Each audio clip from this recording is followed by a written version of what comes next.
What's up, boys? Belton here. We have started a pretty cool challenge over the weekend. This is something I haven't done in a temp league before. Wanted to try and do 30 mirrors in raw currency, in actual raw mirrors, in a 3-day period. As you can see here, I've got 27 mirrors currently on me, and we were actually able to hit 25 mirrors right before the 48-hour mark. 45 hours to be exact, and I just woke up, and so we're just about to start our third day of this year, pretty sure that we're going to be able to complete it. Since there's a few different strategies I've been implementing to generate currency throughout this process, I figured rather than making a very, very long, like 3-hour video, I would do a series of shorter videos just discussing different techniques. Now, since this is the first one, I do want to mention that when we're going through these, all of these strategies, I will explain the math behind how to do them, what they sell for, what I've made off of them. Don't expect to make 30 mirrors the same that I did, as I have additional revenue streams like mirror services and some higher end items that I have for sale, some synth things that I've rolled previously that you're most likely not going to have access to yourself. And so naturally that will cause you to have that's going to cause you to have different results. Sorry, I just saw that there we go. That will hide the alert that just popped up. Naturally, you are going to have some different results than I would in terms of the actual end game or end state amount of currency that you have. But don't be discouraged by that. This is not a guide on how to make 30 mirrors. This is just explaining different strategies and perhaps unlocking some creativity on your guys' parts that you can go ahead and implement yourselves. All right, so this one is, we'll just jump into the first one here. First one that we're going to be discussing involves selling cluster jewels. These are item level 84 to 100, 12 passive cluster jewels that have 12% damage with increased two-handed weapons. As you can see here, these are a measly 12 chaos each. Now, what we're going to be comparing these to, and the reason why these are actually incredibly good, is if we take a look at cluster jewels here, the bow base, right? So if we look at item level 84, 12 passive, right? Non-fracture, let's get rid of this fracture here. So, and we'll get rid of corruption too. You can see 24 to 25 divines for the base. Otherwise, the exact same, except for the fact it's 12% increased damage with bows, and these ones are 12% increased damage with two-handed weapons.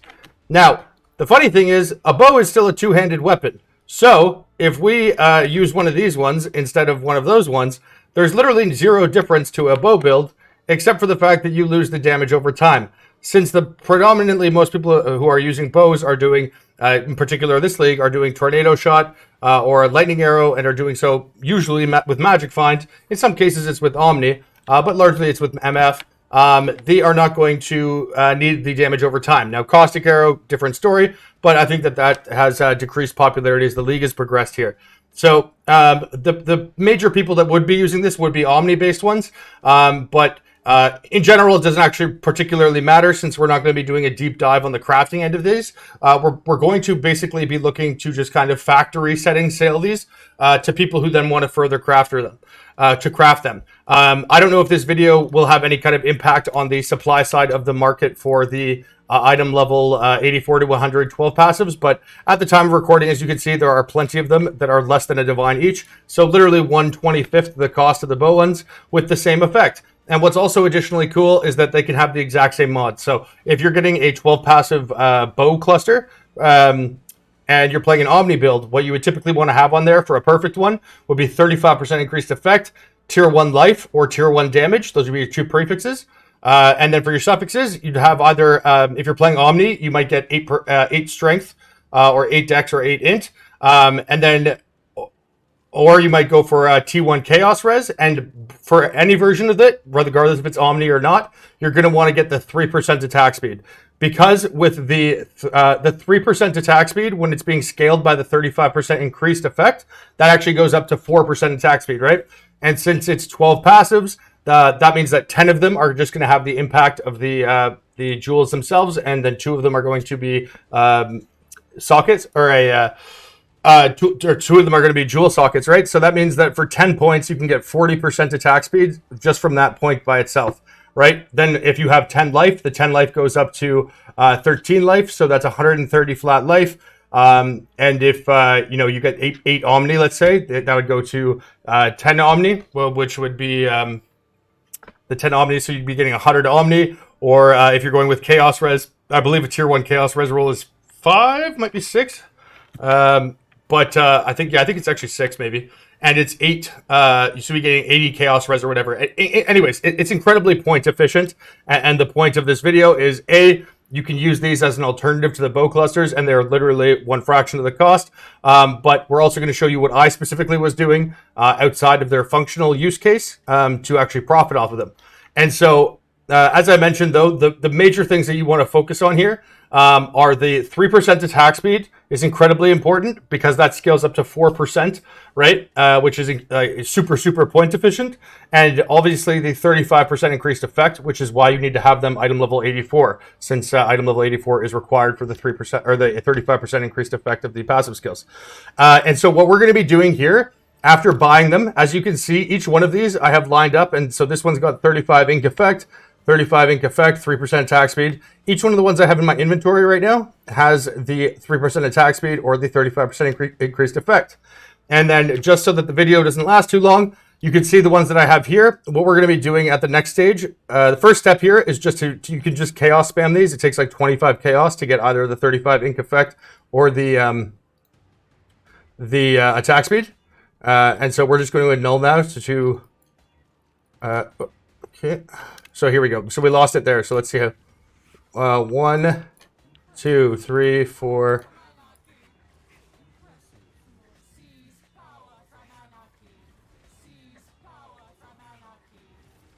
There we go. So it took 17 Chaos Orbs there, and we got that 35 ink effect. We did, however, hit attack speed. There we go. Now it's gone. There we go. Attack speed. Attack speed still there. Ink effect still there. Attack speed still there. Great. So then what we would do then is just basically repeat this process here. Oh, we got 25% ink effect on that. Oh, we got T1 life there. You don't obviously have to do 10 of these at a time, just for demonstrative sake. I was obviously doing that for the purposes of this video, since, needling over a singular base could...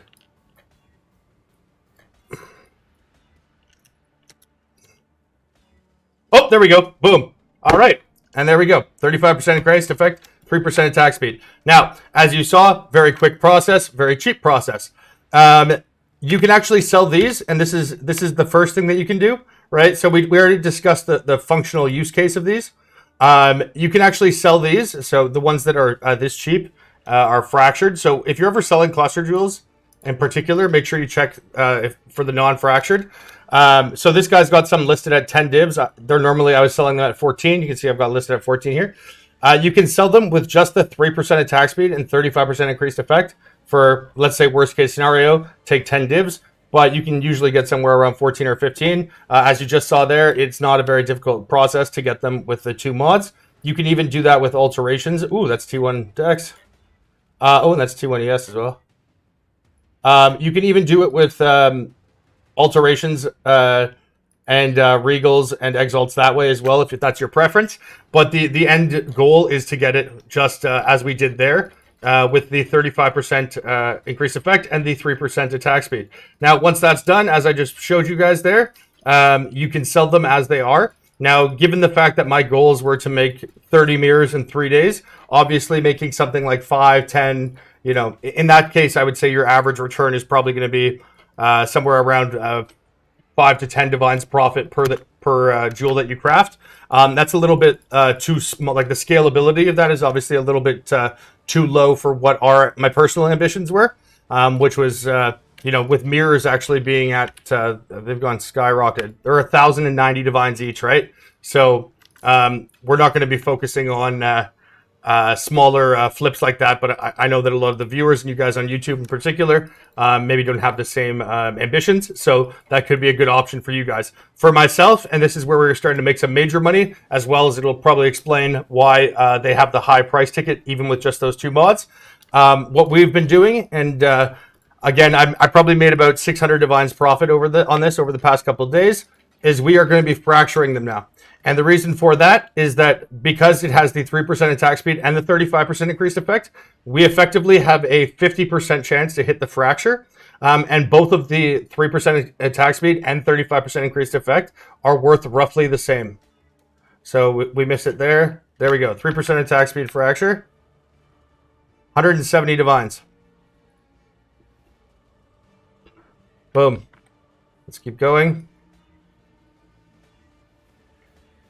170 divines. We hit there. So we only hit 2 out of the 6, which is unlucky because it is a 50%. So that's poor luck there. But even given that, right, that's with the current market price, 170, that's 340 divs. These are 38 divines each, right? So in that case right there, we would have spent, calculator,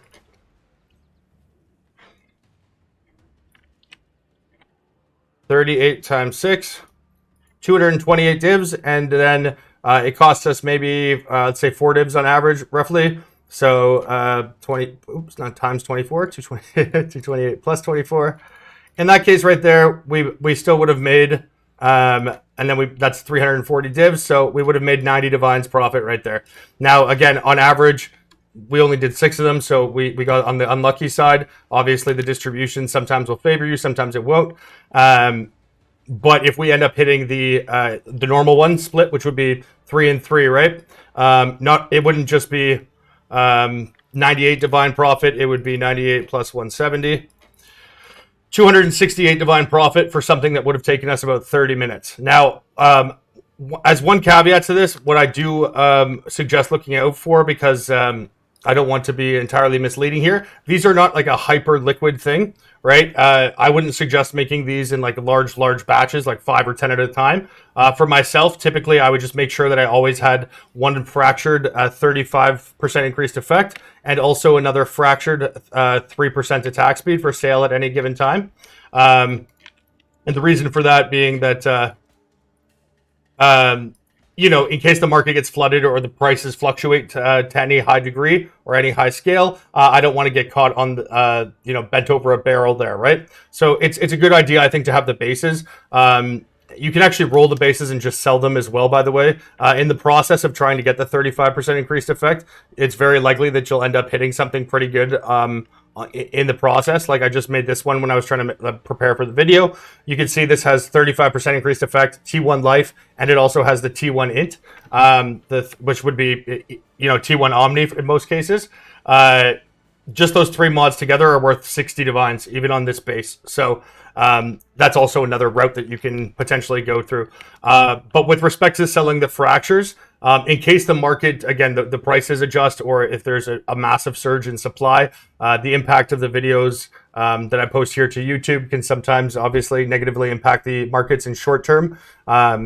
It usually is a situation where it is a short-term problem. People tend to be quite forgetful about things that have been posted, you know, maybe 2 weeks past. So do approach this with some caution in that respect.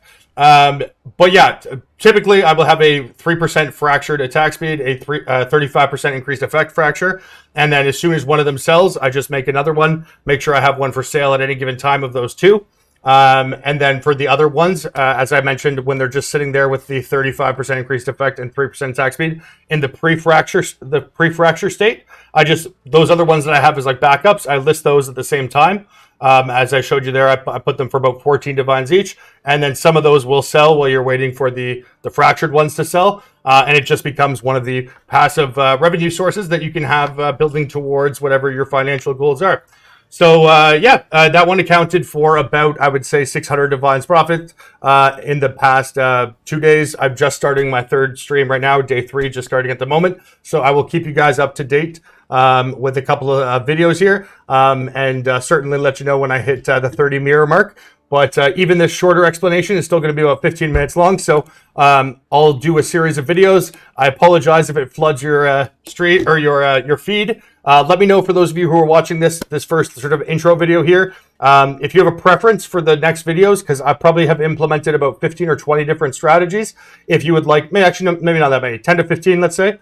If you'd like one strategy per video, 2, 3, 5 strategies per video. And let's say it's probably going to take me 10 to 15 minutes to fully explain each strategy. Whatever your preference is for how I could post those, I'm happy to oblige. I don't know if you'd prefer shorter videos, but more of them. And my concern there being that it might flood your feed a little bit. But also I know sometimes people don't like watching the longer ones. In any case, there is strategy 1. Welcome to the new series, and I will see you guys at 30 Mirrors. Peace.